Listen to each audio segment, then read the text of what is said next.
ஊடக நண்பர்களுக்கு வணக்கம். 4 நாட்களாக தமிழ்நாட்டில் காவிரி பாய்கின்ற மாவட்டங்களில் ஒரு மாபெரும் விழிப்புணர்வு நடைபயணத்தை மேற்கொண்டிருக்கின்றோம். கர்நாடகாவில் பாய்கின்ற காவிரியை தடுத்து கர்நாடக அரசு மேகதாது அணை என்ற ஒரு மிகப்பெரிய அணையை கட்ட திட்டமிட்டிருக்கின்றார்கள். இதை எப்படியாவது தடுக்க வேண்டும் என்ற நோக்கத்திலே இந்த நடைபயணம் நாங்கள் நடத்தி கொண்டிருக்கின்றோம். கர்நாடகாவிலே சமீபத்தில் அதன் முதலமைச்சர் திரு டி.கே. சிவகுமார் அவர்கள் ஏன் நாங்கள் மேகதாது அணையை கட்டுகின்றோம் என்று காரணங்களை சொன்னார். அதற்கு முதல் காரணம் அவர் சொன்னது, இது கர்நாடகாவை தமிழ்நாட்டுக்கு தான் அதிக பயன்பெறும். இரண்டாவது போய் இது முழுமையாக பெங்களூர் நகரத்துக்கு குடிநீருக்காக நாங்கள் பயன்படுத்துவோம். மூன்றாவது போய் உச்சநீதிமன்றம் அனுமதி கொடுத்து விட்டது. அதாவது முதலாவது போய் தமிழ்நாட்டுக்கு மேகதாது அணை கர்நாடகாவில் கட்டினால் தமிழ்நாட்டுக்கு இது மிகப்பெரிய ஒரு பேரழிவு ஏற்படும். காரணம், காவிரியை நம்பித்தான் தமிழ்நாட்டில் உள்ள 8 கோடி மக்களில் 5.5 கோடி மக்கள் இருக்கின்றார்கள். சென்னையில் 1 கோடி மக்கள் காவிரியை நம்பித்தான் இருக்கின்றார்கள் வீராணம் ஏரி மூலமாக. மதுரை, மேலூரில் காவிரி தண்ணி தான் குடித்து கொண்டிருக்கின்றார்கள்.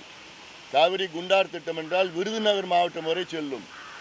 திண்டுக்கல், புதுக்கோட்டை, ராமநாதபுரம் கூட்டு குடிநீர் திட்டம், ஒகேனக்கல் கூட்டு குடிநீர் திட்டம் என்பது கிருஷ்ணகிரி, தர்மபுரி, திருப்பத்தூர் மாவட்டம், வேலூர் மாவட்டம், ராணிப்பேட்டை மாவட்டம், திருவண்ணாமலை மாவட்டம் வரைக்கும் காவிரி கூட்டு குடிநீர் திட்டம் செல்கிறது. ஒகேனக்கல் கூட்டு குடிநீர் திட்டம். ஆக மொத்தம் தமிழ்நாட்டில் 38 மாவட்டத்தில் 28 மாவட்டம் காவிரியை நம்பியிருக்கிறோம். இப்போ திடீர்னு கர்நாடகாவில் நீங்கள் ஒரு டேமு கட்டி அந்த தண்ணியெல்லாம் நீங்கள் பயன்படுத்துனீங்கன்னா நாங்கள் எங்கே போவோம்? எங்கள் குடிநீர் பிரச்சனைக்கு எங்கே போவோம்? எங்கள் விவசாயத்தை எங்கே போவோம்? எங்களுடைய உணவுக்கு எங்கே போவோம்? அதனால் டி.கே. சிவகுமார் அவர்கள் சொல்வது மிகப்பெரிய பொய்களை சொல்லி வருகிறார்.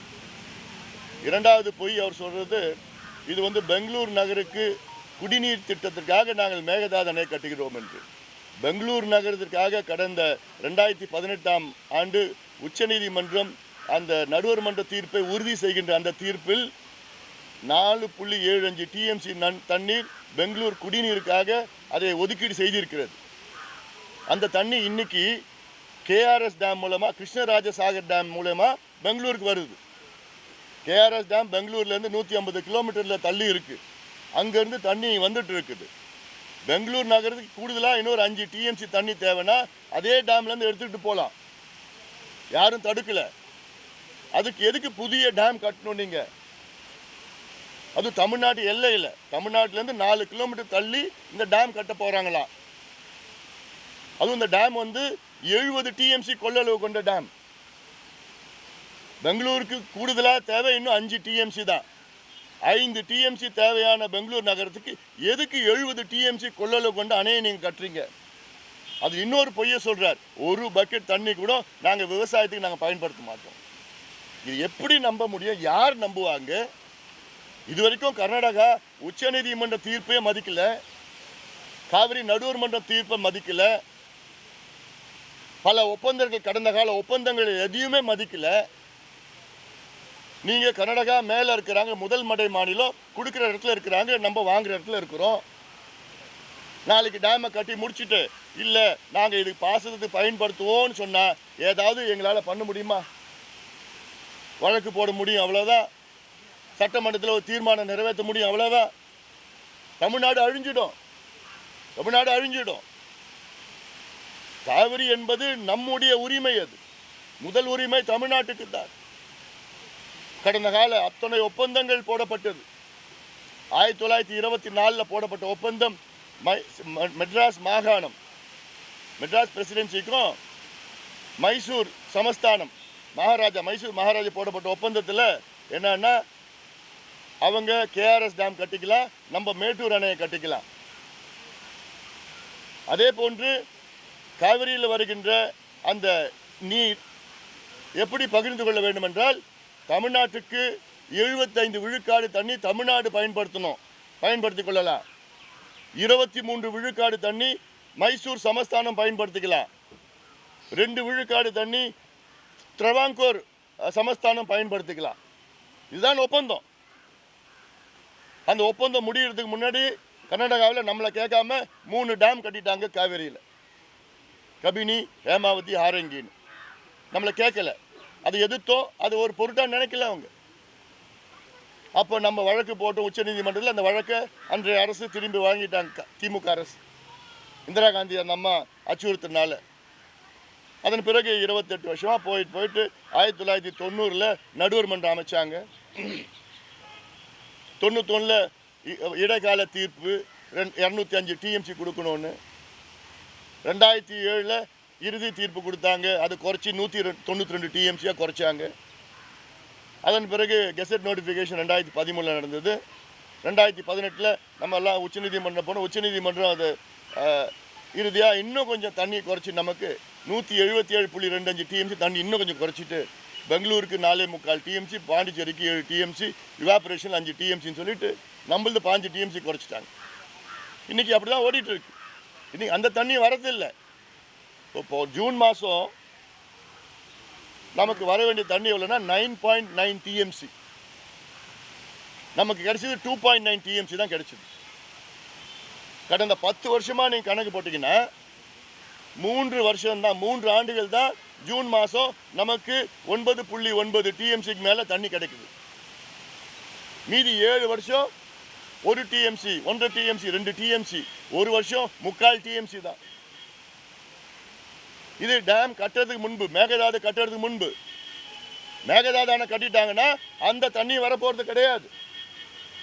ஜூலை மாதம் நமக்கு வர வேண்டிய தண்ணி 42 டிஎம்சி வரப்போகிறது கிடையாது. ஜூலை 4ஆம் தேதி இன்னைக்கு கல்லணையில் இருக்கிறோம். இப்போ இந்த பேட்டி கல்லணையில் நான் கொடுக்குறேன்.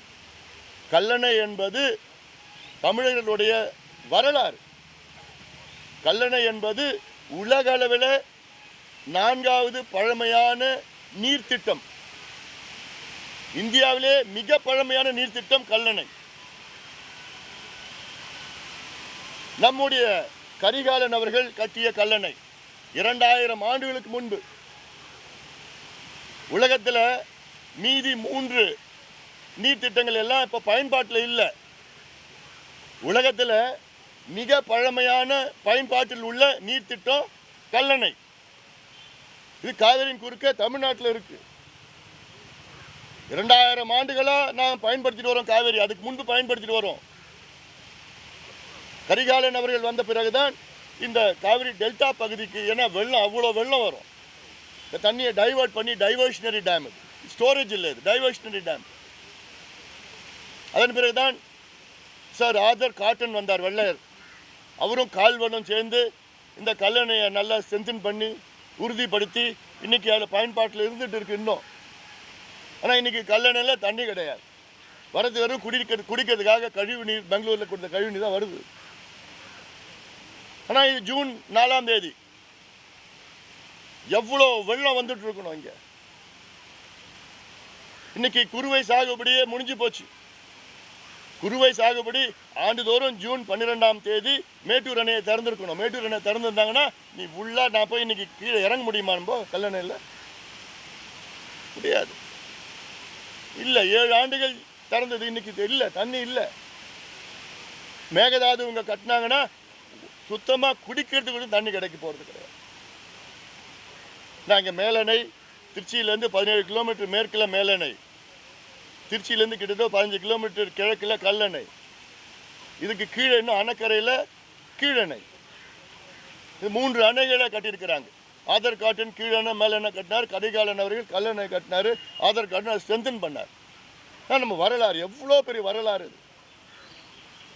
ஆனால் இதை எல்லாத்தையும் அழிக்கிறதுக்காக கர்நாடகாவில் மேகதாது என்ற ஒரு தேவையில்லாத ஒரு அணை, தேவையே இல்லை அவங்களுக்கு, அடாவடியாக கட்டத்துக்கு திட்டமிட்டு இருக்கிறாங்க.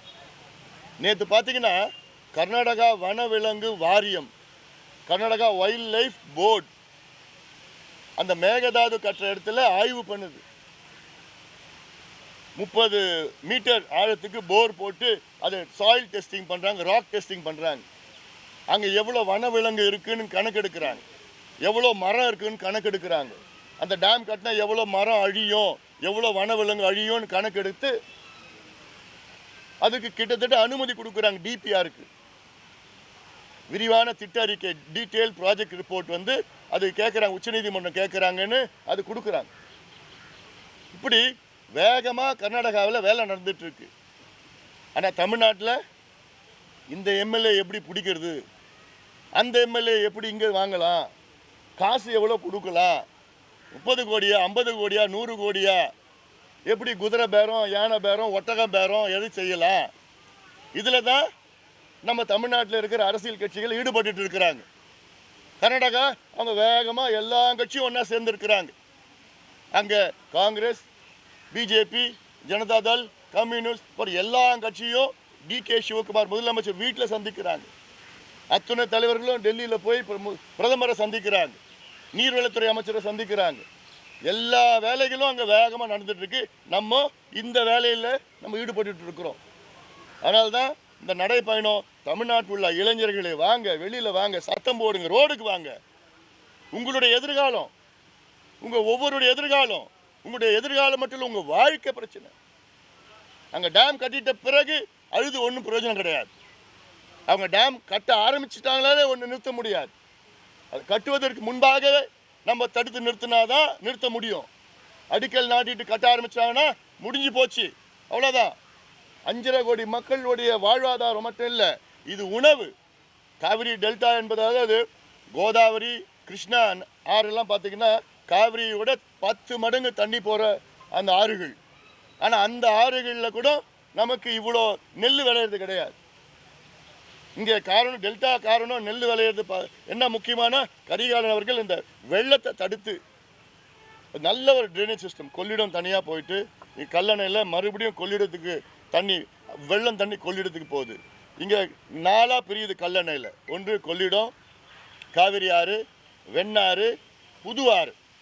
இந்த 4 ஆறும் போயிட்டு 36 கிளைகளாக பிரிஞ்சு என்டையர் காவிரி டெல்டாவை போய் அங்கே பாசனம் செஞ்சு நமக்கு 1000 ஆண்டுகள் இந்த காவிரி டெல்டா நமக்கு உணவளித்து கொண்டிருக்கிறது. கர்நாடகாவில் மேகதாது அணை கட்டிட்டாங்கன்னா அந்த உணவு நமக்கு கிடைக்காது, சோறு கிடைக்காது. நீங்கள் சென்னையில் வாழ்ந்தாலும் சரி, கன்னியாகுமரியில் வாழ்ந்தாலும் சரி, ஊட்டியில் வாழ்ந்தாலும் சரி, உங்களுக்கு சோறு கிடைக்காது. அதனால்தான் எங்கே வாழ்ந்தாலும் வாங்க, ரோடுக்கு வாங்க, சத்தம் போடுங்க, மிகப்பெரிய ஒரு எழுச்சி உருவாக்க வேண்டும். இது நம்முடைய உரிமை. இது காவேரி என்பது நம்முடைய உரிமை.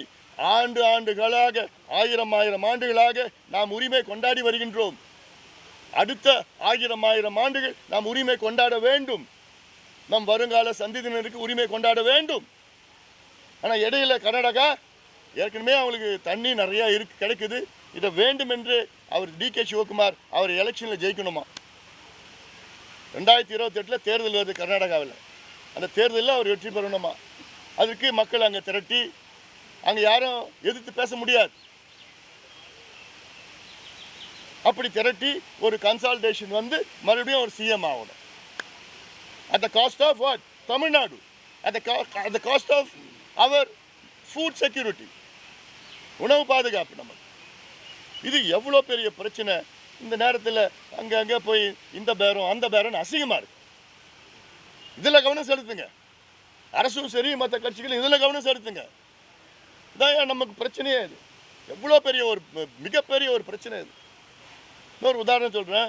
1974 கர்நாடகாவில் இருக்கிற காவிரி ஆறு பாசன பரப்பளவு 6.8 லட்சம் ஏக்கராக இருந்தது. 74 கர்நாடகாவில் இருக்கிற காவிரி ஆற்று மூலமாக அங்கே விவசாய நிலம் பாசனம் பரப்பு 6.8 lakh liters, 6.8 lakh acres.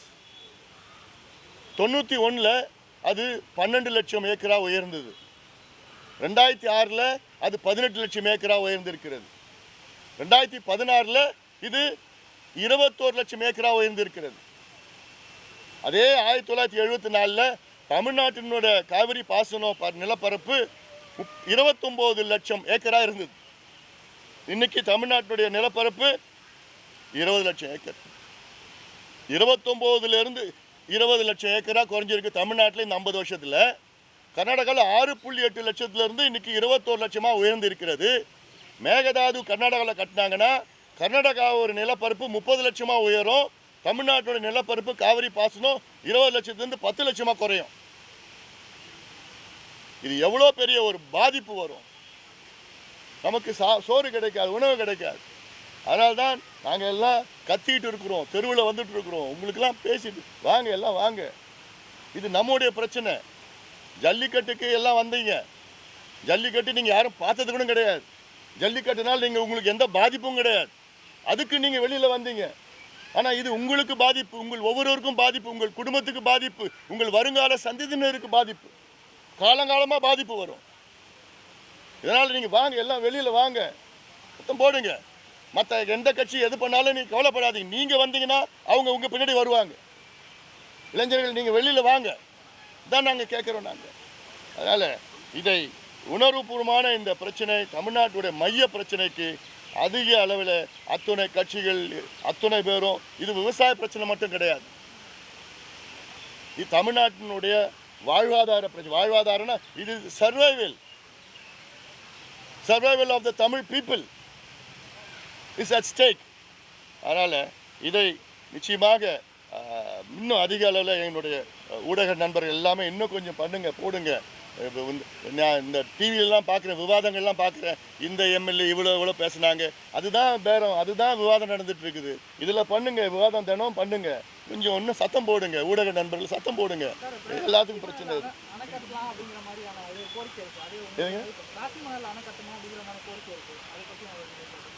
ராசி மணல் நிறைய டெக்னிக்கல் இஷ்யூஸ் தான் இருக்குது. ராசி மணல் பார்த்தீங்கன்னா கட்டணம்னா 20% தான் தமிழ்நாட்டில் வருது, 80% கர்நாடகாவில் வருது. அதுவும் கர்நாடகாவில் பள்ளமாக இருக்குது அந்த பகுதியில், அந்த தண்ணியை அவங்க எடுத்துகிட்டு போவாங்கனால. இன்னொன்று இப்போ நம்ம பேச வேண்டாம், ஏன்னா கர்நாடகாவில் இன்றைக்கி என்ன சொல்லுவாங்க, நீங்கள் ராசி மணல் கட்டிக்கிங்க, நாங்கள் மேகதாது கட்டிப்போம். அப்போது நீங்கள் மேட்டூர் கட்டிக்கிங்க, நாங்கள் கேஆர்எஸ் கட்டிப்போம்னு சொன்ன நிலை வரும். அதனால் அது அப்படி வேண்டவே இன்றைக்கி வேண்டாம், அந்த கோரிக்கை வேண்டாம். நீங்கள் மேகதாது கட்ட வேண்டாம். சாதாரணமாக காவிரி நடுவர் மன்றம் தீர்ப்புலையும் 2018 உச்சநீதிமன்றம் தீர்ப்புலையும் தெளிவாக இருக்குது. என்னென்னா, முதல் மடை மாநிலம் கர்நாடகாவில் எந்த கட்டுமானங்களும் கடைமடை மாநிலம் தமிழ்நாடு, பாண்டிச்சேரி, கேரளா உடைய அனுமதி இல்லாமல் கட்டக்கூடாது. ஒரு செங்கல் கூட அங்கே வைக்க முடியாது, தமிழ்நாட்டு அனுமதி இல்லாமல் வைக்க முடியாது. தீர்ப்பு இருக்குது, அக்ரிமெண்ட் இருக்குது, எல்லாமே இருக்கு. ஆனால் அதை மீறி நாங்கள் வேணுமே கட்டுவோன்னு பிடிவாதமாக இருக்கிறாங்க. இந்தியாவுடைய இறையாண்மைக்கு எதிரான ஒரு செயல் அது. நம்ம ஜனநாயக நாடு, ஃபெடரல் ஸ்ட்ரக்சர் இது. இந்த ஃபெடரல் ஸ்ட்ரக்சருக்கு எதிரான ஒரு செயல் ஈடுபட்டு இருக்காங்க கர்நாடகாவில். டெல்டா மாவட்ட விவசாயிகள் எல்லாருமே ஒருங்கிணைந்து தமிழக அரசு மற்றும் வழக்கு தொடரலாம் அப்படின்னு அவங்க முடிவு பண்ணியிருக்காங்க. நீங்கள் அதாவது பாட்டாளி மக்கள் வழக்கு நிச்சயமாக நாங்கள் இதெல்லாம் லீகலாக நாங்கள் நிறைய பேசிகிட்டு இருக்கோம். ஏன்னா பல அமைப்புகள் வழக்கு தொடரணும், பல விதமான வழக்கு தொடரணும். இங்கே டெல்டாவில் பாதிப்பு, எங்களுக்கு குடிநீர் பிரச்சனை, எங்களுக்கு சுற்றுச்சூழல் அழியுது, ஈக்காலஜி அழியுது, பயோடைவர்சிட்டி அழியுது, வைல்ட் லைஃப் அழியுது. மேகதாதுவனை கட்டாங்கன்னா 12,500 ஏக்கர் காட்டை அழித்து தான் அந்த மேகதாது கட்ட முடியும். 12,500 ஏக்கர் பிரைம் ரெயின் ஃபாரஸ்ட். இதை எப்படி அழிக்கிறது மனசு வருது? அதில் தான் காவிரி வைல்ட் லைஃப் சாங்சுரியே இருக்குது. நூற்றுக்கணக்கான புலிகள் இருக்குது, ஆயிரக்கணக்கான யானைகள் இருக்குது, சிறுத்தைகள் இருக்குது, கரடிகள் இருக்குது, எவ்வளோ வைல்ட் லைஃப் இருக்குது. அதெல்லாம் அழித்து 12,500 ஏக்கர் காட்டை அழித்து தேவையில்லாத ஒரு டேமை கட்டுவோம். உங்களுக்கு தேவையே இல்லையே, எதுக்கு உங்களுக்கு டேம்? இன்னும் 5 டிஎம்சி வேணும்னா இருக்கிற இடத்துல தண்ணி வருது இல்லை, கேஆர்எஸ்லேருந்து தண்ணி பெங்களூருக்கு போகுது, இன்னும் 5 டிஎம்சி எடுத்துகிட்டு போங்க. புதுசாக எதுக்கு டேம் கட்டணும்? தேவை 5 டிஎம்சி, கட்டுறது 70 டிஎம்சி. இன்னொன்று பேசும்போது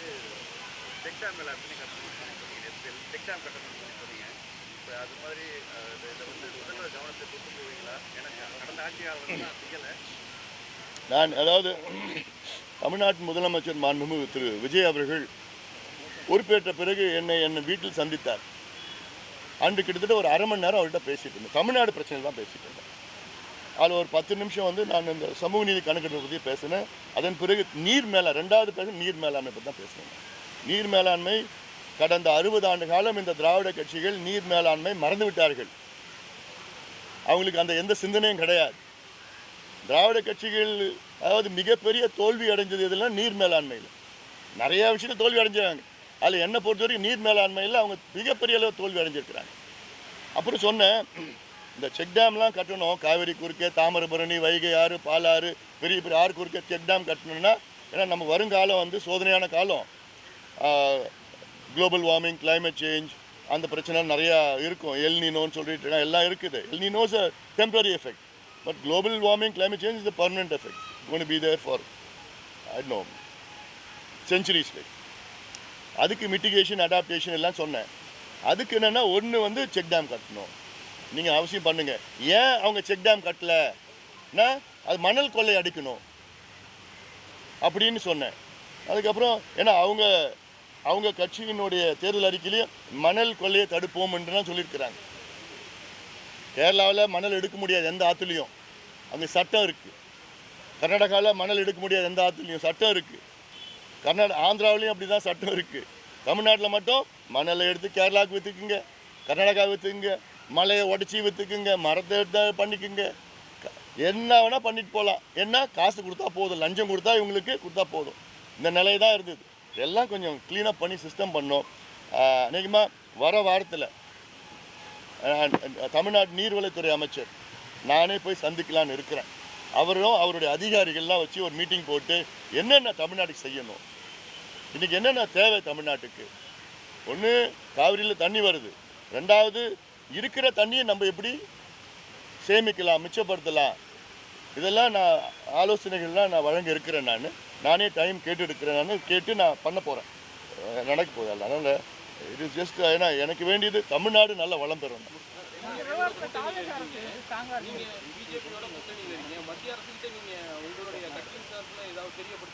எத்தனையோ தெரியப்படுத்திருக்கிறோம். எங்களுக்கு நீங்கள் தமிழ்நாடு மக்கள் ஒரு 40 MP கொடுத்துருந்தீங்கன்னா நான் தடுத்துட்டு இருப்பேனே. நான் கொடுக்கலையே. கொடுத்தது 40 பேருக்கு திமுக கொடுத்துட்டீங்க. இல்லை இருக்குது. இப்போ நான் ஒருத்தர் இருக்கிறேன், நான் சத்தம் போடுறேன். இப்போ அங்கேயும் சத்தம் போட்டு தான் இருக்கிறேன். ஏன் சத்தம் கேட்கலையே? எல்லாம் சேர்ந்தா தானே சத்தம் வரும். உறுதியா நான் எத்தனை முறை நான் நாடாளுமன்றத்தில் நான் பேசியிருக்கிறேன். நேற்று கூட ஒருத்தர் சொன்னார், நேற்று எங்கள் மேட்டூரில் சொன்னார், சந்திரசேகர் முன்னாள் நாடாளுமன்ற உறுப்பினர். அவர் சொன்னார், அன்புமணி அவர்கள் நாடாளுமன்றத்தில் அவ்வளோ மேகதாது அணை கட்டக்கூடாதுன்னு அவ்வளோ குரல் கொடுத்துட்டு இருக்கிறார் சொல்லியிருக்கிறார். அதில்